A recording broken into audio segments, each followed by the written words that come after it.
কথায় আছে ছোট মরিচের ঝাল বেশি। তো ছোট একটা তরমুজ দেখি, এটাতে মিষ্টি বেশি হয় নাকি।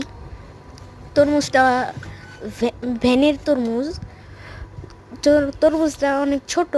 এখন দেখার বিষয় যে কথায় আছে যে ছোট মরিচে ঝাল বেশি, আর এখন দেখব যে ছোট তরমুজে মিষ্টি বেশি। তো দেখা যাক সাদা বের হয় নাকি লাল। তো তরমুজটা অনেক ছোট, তবলা বাজানো যায়। এই যে এটার পিছনটা অনেক, বুটাটা অনেক ছোট। তো দেখি কেটে দেখি কি হয়। কপালে যদি ভালো লাল হয় তাহলে হলো, না হলে নাই। আর তাছাড়া ভ্যানের তরমুজ তো মানে লাল হওয়ার কথা না।